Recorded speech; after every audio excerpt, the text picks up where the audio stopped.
Welcome to Mythical Chronicles. In this enigmatic realm of ancient tales and timeless legends, we explore the tapestry of humanity's most captivating stories. Journey with us as we unravel the mysteries, myths, and folklore that have shaped cultures for centuries. Prepare to embark on a voyage through the uncharted territories of our imagination. Mythical Chronicles slogan: Unveiling the legends of yore. The creation of the world by the elder deity. Shastika, California. In a time so distant that even the stars remained shrouded in obscurity, the world unfolded as a vast, featureless expanse. Charya, known as the Old Man Above, found himself unable to perceive the nascent earth, as it lay concealed beneath an impenetrable veil of darkness. Nor could he descend to it, for it existed far below him. In his determination to bridge this chasm, he resorted to an extraordinary measure, piercing the heavens with a colossal stone. Through this celestial orifice, he dispatched immense masses of ice and snow, forming an imposing pyramid on the flat plain. Old Man Above, with graceful steps, descended through this celestial opening, traversing from cloud to cloud until he reached the icy summit. With one decisive stride, he alighted on the earth. Sunlight filtered through the aperture in the heavens, commencing the process of thawing the ice and snow. Puncturing holes in the softened mass, Charya used his fingers to scatter the seeds of trees across the land. Melting snow gave rise to pristine streams, nurturing the burgeoning saplings. He gathered fallen leaves, and with a gentle breath, transformed them into avian creatures. Utilizing a branch, he fashioned an assortment of fishes, placing them within mountain streams. The animals, excluding the grizzly bear, emerged from the middle section of the branch. The grizzly bear, embodying strength and cunning, was endowed with dominance. In the early days of the world, it stood upright and brandished a formidable club. The Old Man Above, apprehensive of his formidable creation, eventually hewed out a teepee from the pyramid of ice and snow. For countless winters, he resided there, as recognized by indigenous people who saw the tendrils of smoke emanating from the teepee's smoke hole. However, with the arrival of outsiders, the Old Man Above took his leave, leaving behind no trace of smoke. These newcomers christened the teepee as Mount Shasta. Quest for the center and the consolidation of the earth. Zuni, New Mexico. Just as the initial humans and creatures were in their formative stages, the earth itself was young and unsteady. Seismic tremors convulsed the land, unleashing demons and subterranean monsters upon the world. The once docile creatures grew ferocious, some becoming predators while others turned timid, constantly pursued by their own predators. Starvation and desolation reigned, darkened by malevolent enchantments. Fear clung to them, and the people, guarding their cherished possessions, were transformed into nomadic wanderers, subsisting on the meager sustenance found in grass seeds and carrion. Guided by the beloved twain, they set out on a quest for the center of the world, where the earth would finally find stability. Only there would the tumult cease. When the tremors momentarily subsided, they paused at the first sitting place. Nevertheless, they remained vulnerable and unskilled, the land still mired in instability. Demons and monstrous creatures would emerge during these quakes, threatening their journey. The beloved twain, in consultation, decided that the earth needed to be solidified, allowing humanity in the valleys where their offspring took shelter to find tranquility. They initiated a barrage of thunderbolts, which, when unleashed simultaneously in all directions, caused the earth to convulse violently. Fire spewed forth, engulfing the world, hot torrents surged, and the heavens were blackened by smoke. Yet, the earth, after enduring these cataclysmic events, became a more secure sanctuary for humanity. The mountains quivered, plains cracked open under the weight of floods and flames, and the hollows that once provided refuge for humans and creatures turned into blackened, terrifying abysses. When the flames were finally extinguished by torrential rain, waters surged across the earth, excavating deep channels in the mountains, unveiling and sometimes burying the remains of beings and creatures alike. Their blood, spilled during these clashes, ran in torrents, forming immense rivers and floods. However, this blood was charred and blackened, morphing into the black rocks of the lower mesas. Vast stretches of land were transformed into arid plains filled with dust, ashes, and cinders, resembling the charred hearth. Yet there remained places, hidden amongst the mountain terraces, untouched by the fires. Here, life rekindled as trees, grasses, and even blossoms re-emerged. Thus, the earth became more stable, drier, and less terrifying as predators were petrified into stone. However, the earth's rest was frequently interrupted as tremors continued to trouble the inhabitants. Determined to seek a stable center, they journeyed eastward, pausing at their second resting place, the plain of Bare Mountains. Yet again, the world shuddered, compelling them to journey further to a land they named where tree boles stand in the midst of waters. They settled there, constructing homes and interacting with those who had ventured ahead. Here, they encountered conflict, from which they drew experiences and wisdom, a chapter recounted in ancient tales. When the earth's grumblings grew louder and more ominous, the beloved twain exhorted them to continue. Many refused and perished in their homes, like rats in collapsing trees or flies in tainted food.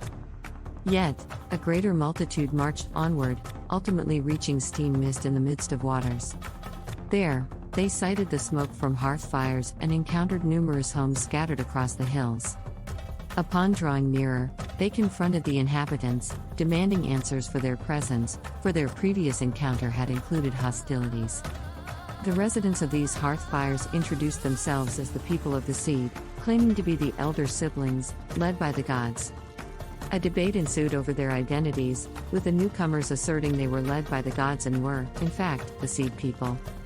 They coexisted in the town situated on the sunrise slopes of the Kayulawan Mountains, living contentedly for an extended period. Yet, as the earth began to groan once more, signaling instability, the inhabitants reluctantly left the place of the Kaka and the lake of their ancestors.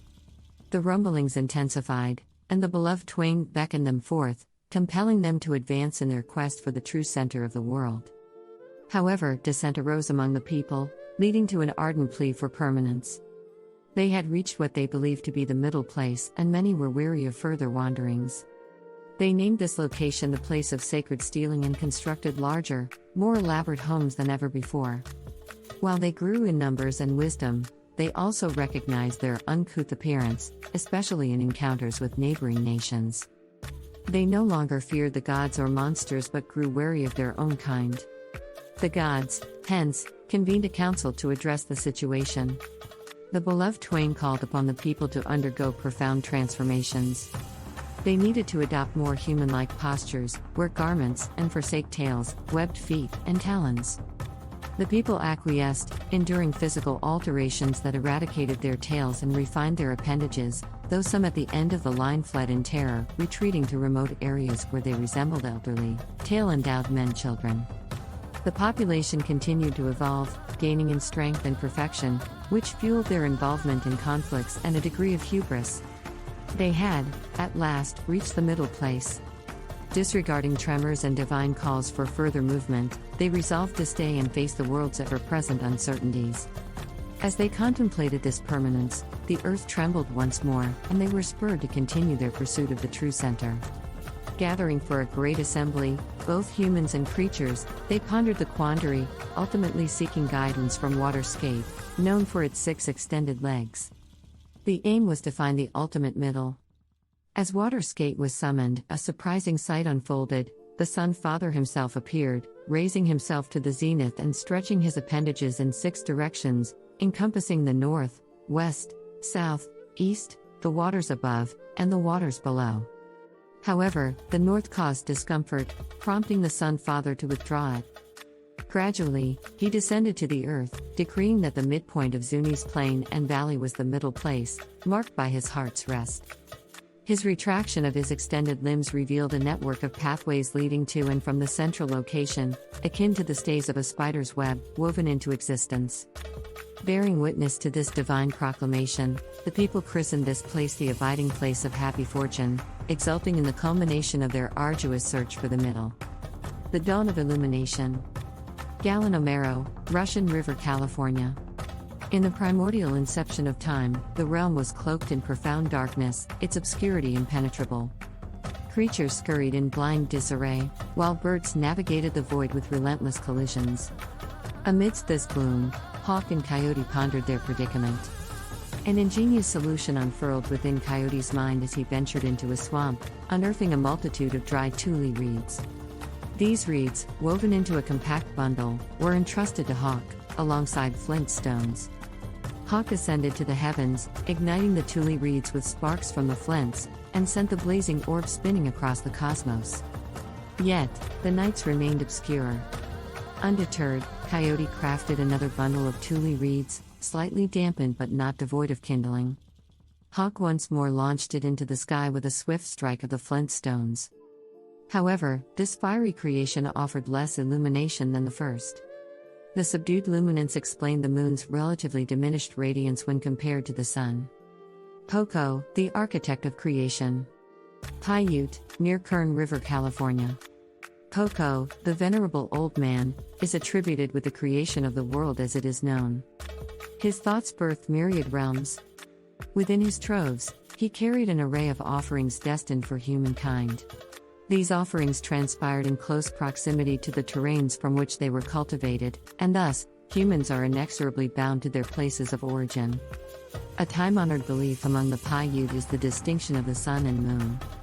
In ancestral lore, Sun embodied malevolence and harbored a quiver replete with maleficent arrows, eager to decimate all that he surveyed.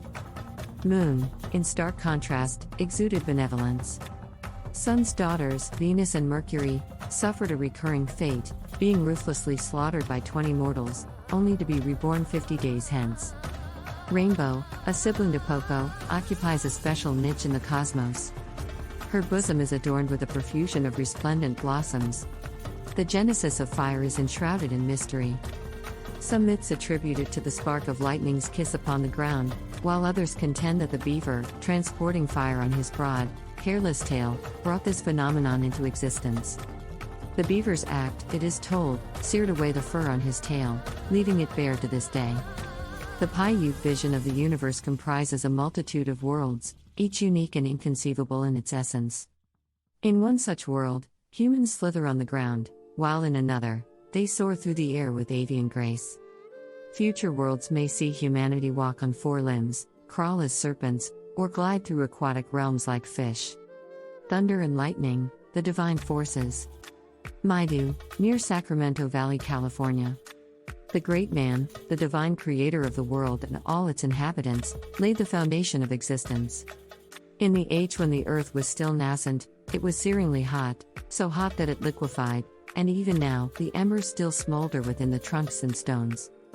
Lightning, a fiery force originating from great man, descends from the celestial realms, tearing asunder trees and landscapes in its incendiary path. Thunder and lightning, majestic spirits, harbor a predilection for destruction, relentlessly seeking humanity's annihilation. Amid this tumult, Rainbow emerges as a benevolent spirit, interceding with gentle words, persuading these relentless forces to grant respite to the indigenous peoples. The fashioning of humanity. Miwok, San Joaquin Valley, California. Coyote, the master of cunning, took upon himself the task of shaping humanity after the creation of the world. He convened a council of all the animals, which gathered in a circular arrangement in a secluded forest clearing. At the assembly's helm sat Lion, flanked by Grizzly Bear, Cinnamon Bear, and a sequence of animals. Each creature, in turn, presented its vision for the newly formed humans. Lion advocated for humans to possess a formidable voice akin to his own, one capable of striking terror into the hearts of all creatures. He envisioned humans as thoroughly covered in fur, armed with clawed appendages, and boasting formidable fangs. Grizzly Bear scoffed at this proposal, arguing that a voice like Lion's was impractical, as it often frightened away potential prey. Instead, he believed humans should possess incredible strength, the ability to move silently and swiftly, and the capability to capture their quarry noiselessly. Buck chimed in, asserting that humans must possess antlers, an ornament he deemed essential. Still, he questioned the value of a menacing voice, instead recommending that humans have ears resembling a spider's web and fiery eyes. Mountain sheep contributed to the discussion, contending that the antlers of buck were unnecessary, as they might pose complications when navigating thickets. Instead, he proposed that humans have horns coiled like stones at the sides of their heads, granting them the power of mighty butting. Coyote, renowned for his astute mind, offered his own perspective, eschewing the notion of replicating existing creatures. He envisioned humans as bipedal beings with 5 fingers on each hand, believing they should possess a strong voice, though without a perpetual roar. Their feet, resembling those of grizzly bear, would enable them to stand upright when needed. With no tails, humans would possess eyes and ears similar to those of buck and, without fur, they could evade the burdens of excessive hair. Coyote believed humans should wield long claws, resembling those of the eagle, allowing them to grasp objects with precision. Most notably, they should inherit his own intelligence and cunning. Beaver's input emphasized the necessity of a broad, flat tail to transport mud and sand efficiently. This tail, however, would be bereft of fur to prevent infestations of fleas. Owl advocated for the inclusion of wings, while Mole reasoned against this notion. According to Mole, wings were unwarranted and perilous, as they might lead to collisions with the sky. Eyes, combined with wings, would inevitably result in ocular injury, induced by proximity to the searing sun. Instead, Mole asserted that humans should have eyes to see their sustenance, while shunning the notion of burrowing in damp soil. Mouse, the final contributor, maintained that humans needed eyes to discern their nourishment, decrying the prospect of residing in moist earth. Thus, the council concluded in discord and dissension. Subsequently, each animal endeavored to fashion its version of humanity, employing clumps of earth that mirrored their own likeness. Coyote, however, was marked by his shrewdness. While the other creatures toiled and slumbered, he embarked on a clandestine venture. Drenching their earthen models, he marred their creations, subverting their intentions. At the advent of a new day, only Coyote had successfully completed his unique human model, granting it life long before the rest. This tale elucidates the origin of humanity, forged by the intellect and ingenuity of Coyote. Thank you for joining us on this expedition through Mythical Chronicles. If you've enjoyed these timeless tales, don't forget to subscribe, like, and hit that notification bell to stay updated on our future adventures. Until next time, remember, the greatest stories are yet to be unveiled. Watch another adventure,